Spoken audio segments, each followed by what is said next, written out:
मुझे तो स्कूल का टीचर भी देख के हंसता था।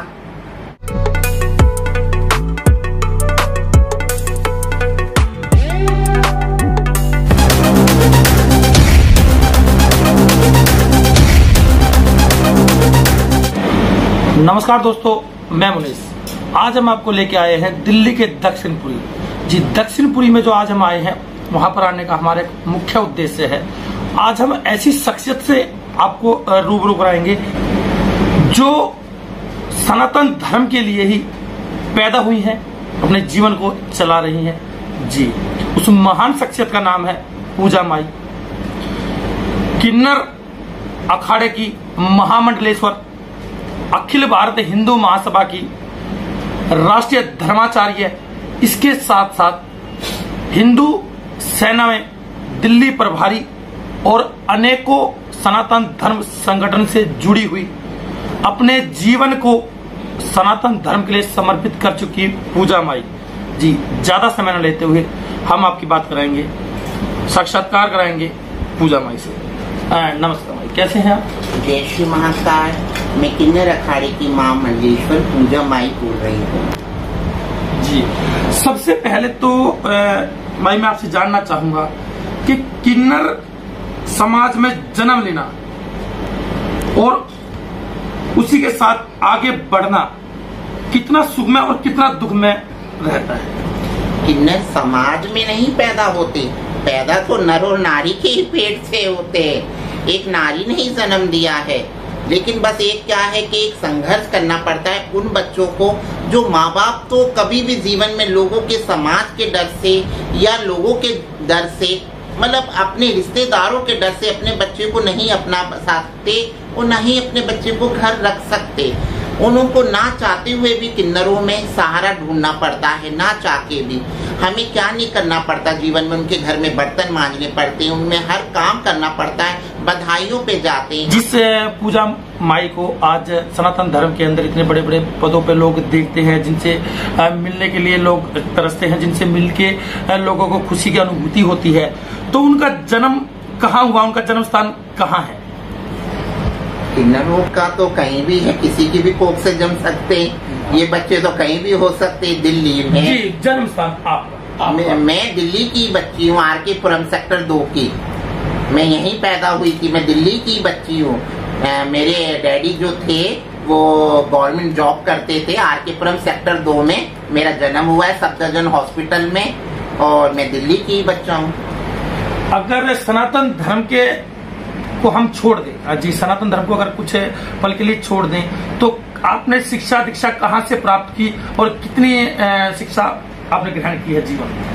मैंने आर के पुरम सेक्टर 2 में ही 8वीं 9वीं क्लास पढ़ी हूँ। मैं उससे ज्यादा नहीं पढ़ी, क्योंकि उस बच्चे का जिसके हाव भाव बदल जाते हैं, चाल ढंग बदल जाते हैं। आप किसी भी ट्रांसजेंडर किसी भी ऐसे बच्चे को देखो, उसके हाव भाव बदल जाते हैं। वो एक बच्चा क्यों लुप्त होता है? एक शर्म के मारे कि लोग उसको देख के पीछे से हंसते थे। मुझे बच्चे ही क्या, मुझे तो स्कूल का टीचर भी देख के हंसता था, मुझसे टीचर भी उल्ट शब्द बोलता था। इसीलिए मैं हमेशा घर आके रो के कहती थी कि मम्मी मुझे स्कूल नहीं जाना, मुझे नहीं पढ़ना, मुझे सभी देख के हंसते हैं, मुझसे बदतमीजी करते हैं, मुझे छेड़छाड़ करते हैं। इसी डर के मारे मैंने स्कूल छोड़ दिया। 8वीं 9वीं के बाद मैं स्कूल नहीं गई। मैं मेरे ही संग नहीं, ये सभी उन बच्चों के साथ है जो ऐसे बच्चे पैदा होते हैं। जी, तो जो जीवन आपने जिया अपनी शिक्षा के समय पर, आज कभी ऐसे बच्चों को देखते हो तो मन के अंदर कोई पीड़ा या ऐसी भावना उठती है कि ये यहाँ से उठे और एक ऐसी जगह जाए जहाँ इनको इनके दृष्टिकोण से देखा जाए, जहाँ इनके साथ कोई गलत व्यवहार, गलत भावना ना हो? अब ऐसा कुछ नहीं, अब समय बदल गया है। ट्रांसजेंडर कमेटी मतलब 2014 में ट्रांसजेंडरों को बिल्कुल राइट मिल चुका है। वो अपनी मर्जी से अपना कुछ भी करा सकते हैं, रह सकते हैं, कर सकते हैं। उनको हर चीज की आजादी है। हमारे जमाने में पहले ये सब आजादी नहीं थी। हम एक पर्दे में और एक शर्म के मारे लुप्त रहते थे। जी, देखिए, सनातन धर्म के लिए कार्य करने वाली, अपने जीवन को सनातन धर्म के लिए न्योछावर करने वाली, सदा सनातन धर्म के लिए कार्यरत रहने वाली पूजा माई, किन्नर समाज के जो बच्चे हैं जो कुछ विधर्मियों के बीच में फंसे रहते हैं, उनको वहां से सकुशल निकालना, सुरक्षित निकालना और अपने धर्म का ज्ञान देने के लिए भी सदैव तत्पर रहती हैं। तो अगर माई मैं आपसे पूछूं कि आप जो है सनातन धर्म के अंदर कई संगठनों से जुड़ी हुई हैं, कई पदों पे विराजमान हैं, तो आप तक आपने कितने बच्चों को विधर्मियों के बीच में से निकाल के सनातन धर्म के साथ जोड़ा है? आज जैसे कि मैंने ही नहीं, मेरी आचार्य लक्ष्मी नारायण त्रिपाठी हैं, पहले मैं उनको नमन करती हूँ, जिसने ये किन्नर अखाड़े की एक योजना रखी, पहली ईंट रखी। आज उन्होंने हमारे सनातनी जितनी भी बच्चे हैं उनको लेके आज चली हैं। आज जगह जगह जैसे गुजरात, बंगाल, कलकत्ता, बेंगलोर, बॉम्बे, प्रयागराज, इलाहाबाद, जो आज बीजेपी के बड़े पद भी लेके बैठी हुई हैं और वो अपना संभाल रही हैं। कोई महामंडलेश्वर है, पीठाधीश है, मतलब पंजाब, हर एक जगह में आज सनातन बच्चों ने अपना एक पर्चा लहरा रहे हैं और एक महाभारत का एक झंडा लहरा रहे हैं अपने सनातन धर्म को, और अपने सनातन धर्म को लेके आगे जा रहे हैं। अपना हरिद्वार में अपना आश्रम बनाया है। मैं 1 हफ्ते दिल्ली रहती हूँ, 1 हफ्ते हरिद्वार रहती हूँ। वहां पे जाके अपने उन गरीब बच्चों को, बेसहारा लोगों को, सबको जो मुझसे बनता है मैं सभी दान करती हूँ, और मैं इतना खाती हूँ, इतना उनके लिए जोड़ती हूँ। और मैं सभी को कहती हूँ कि सभी अपने सनातन धर्म के लिए और अपने उन बच्चों के लिए कीजिए जो बेसहारा हैं। तो माई अभी आपने कहा कि हरिद्वार में का आश्रम है, तो आश्रम मैं आपसे जानना चाहूंगा सर्वप्रथम तो वो आश्रम किस नाम से है, किस जगह पे है और किस तरह के लोगों को, किस तरह के बच्चों को वहां पर संरक्षण दिया जाता है? अभी तो आश्रम का कोई मैंने नाम नहीं रखा है, अभी तो थोड़ी सी एक जगह ली है। कहते हैं ना, एक पहली ईंट रखो फिर उसके ऊपर दूसरी ईंट रखते हैं। अभी तो मैंने शुरुआत करी है। मैं वहीं पे जाके बच्चों के लिए, बेसहाराओं के लिए, मैं जरूरी नहीं है किन्नरों के लिए, बेसहारा, निर्दयी, गरीब किसी भी बच्चों के लिए, औरतों के लिए हमेशा वस्त्र खरीदती हूँ, उनको भोजन का इंतजाम मैं सभी जा जाके कराती हूँ। जी, तो देखिए पूजा माई का कहना है कि वो सनातन धर्म के लोगों के लिए, जो निर्धन और गरीब बच्चे हैं उनके लिए निरंतर कार्य कर रही हैं। हरिद्वार में एक आश्रम का निर्माण किया जा रहा है, इसमें निर्धन गरीब परिवार के बच्चे रहते हैं, ना कि सिर्फ किन्नर, कोई भी गरीब समाज का जो व्यक्ति है, जो बच्चा है, वो सर्वमान्य है वहां पर, उसके लिए स्थान है वहां पर। तो मैं पूजा माई आपसे जानना चाहूंगा, माई मैं आपसे जानना चाहूंगा कि किन्नर समाज से आप उठी और सनातन धर्म के इतने बड़े बड़े पदों पर आप विराजमान हैं, तो आज कैसी अनुभूति आपको होती है? मुझे बहुत अच्छा लगता है और मुझे गर्व होता है कि मैं एक सनातनी हूँ, और मुझे इतना अच्छा लगता है अपने आप को कि मैं लोगों के काम आ रही हूँ। आज सभी लोग मेरे पास आते हैं कि माई आपने ऐसे करा। आज मैं नाचते नाचते अगर एक नॉर्मल किन्नर होती तो कभी एक उस अंधेरी कोठरी में मैं लुप्त हो जाती, तो जिसकी कोई प्रेरणा भी नहीं कर सकता, मेरी कोई पहचान नहीं हो सकती। आज मेरी इतनी पहचान है कि आज मुझे लोग दूर दूर से जानते हैं, बड़ी खुशी होती है। और उन्हीं लोगों में अपने माँ बाप, भाई बहन, मैं सभी ढूंढती हूँ जिससे मैं कभी वंचित हो गई थी। आज मुझे बहुत अच्छा लगता है कि जिनको मैं आज कुछ ना कुछ ले जाके देती हूँ, करती हूँ, वो मुझे सीने से लगते हैं, तो मुझे जो भी मेरे अंदर पहले का दुख है मैं सब भूल जाती हूँ। तो देखिए, ये है पूजा माई का कहना कि जीवन जो है वो आसान नहीं होता, कठिनाइयों भरा जीवन जीना पड़ता है। लेकिन आज जो है पूजा माई उन सभी कठिनाइयों को, सभी परेशानियों को पीछे छोड़ के बहुत आगे निकल चुकी हैं। अखिल भारत हिंदू महासभा में, हिंदू युवा वाहिनी में और किन्नर अखाड़ा में एक उच्च पद पर विराजमान है कि आप अखिल भारत हिंदू महासभा, किन्नर अखाड़ा और अन्य कई हिंदू संगठनों से जुड़े हुए हैं।